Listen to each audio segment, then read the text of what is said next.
Let's move on to my next guest. Joining me now is our U.S. Report regular, former White House Chief of Staff and Senior Advisor at Bondi Partners, Mick Mulvaney.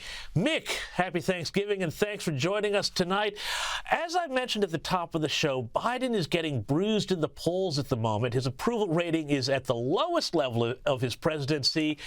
It seems his response to the Middle East is having an impact negatively on that. We have talked about this before. Can you take us through the latest in how Biden is tracking? And if there's any signs, as I think, that there's going to be movement within the Democrats on the question of whether he remains the nominee?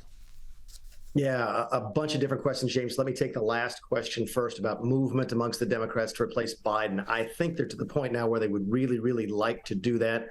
They just don't know how to do it. It's almost too late to do it with a traditional primary. So if Joe Biden announced tomorrow that he wasn't going to run for re-election, it wouldn't be possible for enough Democrats to get on the early ballots in the early primary states.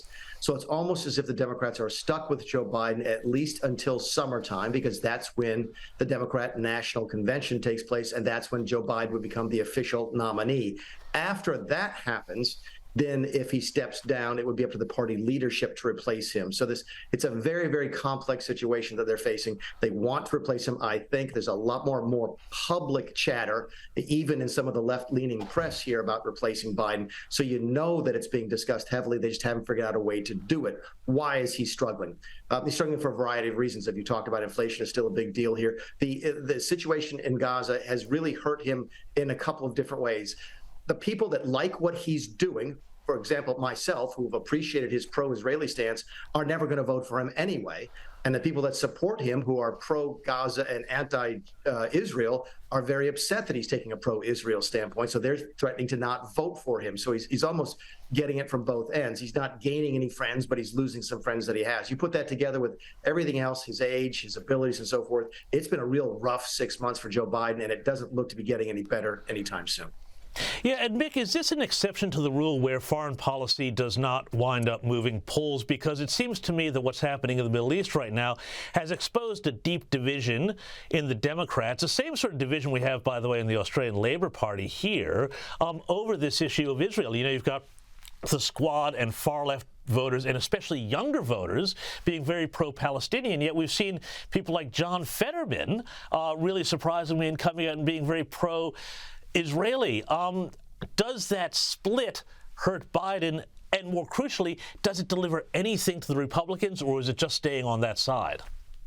It absolutely hurts Biden. You're seeing it all over the world. There was an anti-Semitic a rally against anti-Semitism in France, and the far left party refused to participate. So, look, left-leaning parties worldwide are trying to come to terms with the fact that they apparently have a fairly substantial anti-Semitic wing in the party. The Democrats here don't know how to deal with that. You're right. Typically, foreign policy doesn't move the needle for us at a presidential election, and it probably won't writ large here in this election. But keep in mind, we elect presidents state by state, not nationally. There are two states where Arab Americans, Palestinian Americans, play a fairly significant role. That's Michigan and Minnesota, which are two states that, well, one that Donald Trump won in 2016, that's Michigan, and they've both been very close in 2020, and they expected to be close again in 2024. So while the needle doesn't move nationally, it may move locally, and it may change the outcome of a national election by changing a state or two. So foreign policy, typically not a big deal here, but in this particular circumstance, with certain subgroups, with certain voting populations, it absolutely is moving the needle, and it's not moving it for Joe Biden at all. Well, so this is a really interesting thing, though, because, you know, it is state by state in the U.S., but it's also not compulsory to vote here, there in the United States, as it is here in Australia. So if you've got Trump, who is seen as generally, pro-Israel, and the Republicans are seen, I think, generally as pro-Israel, if you've got a president who's also seen as pro-Israel, those pro-Palestinian voters, they may just stay home, right? Yeah, and that's what the Democrats are really frightened about. It's very difficult to get people in elections here to switch from Republican to Democrat or vice versa. The way people protest when they don't like their party's candidates is they don't vote.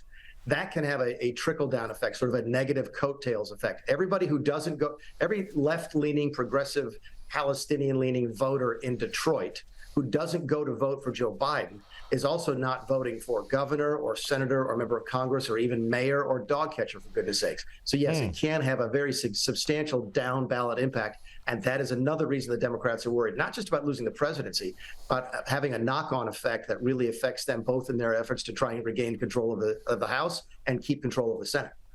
And meanwhile, let's go over to the other side here. Donald Trump has stirred the pot a bit this week on Joe Biden's 81st birthday. He released a report from his own doctor saying that the former president, Donald Trump, was in excellent mental and physical health. Does this foreshadow a broader Trump campaign that's going to really go hard on Joe Biden's physical and mental fitness? Sure. And I was laughing because you said that Donald Trump was stirring the pot. There's something he's never done before. Oh, I know, right? Yeah. Look, say what you want to about Donald Trump, and you and I have had very, I think, candid conversations, both what he does well and what he does not do well. His health is really not an issue. The man is in tremendous shape. I don't understand how it happens.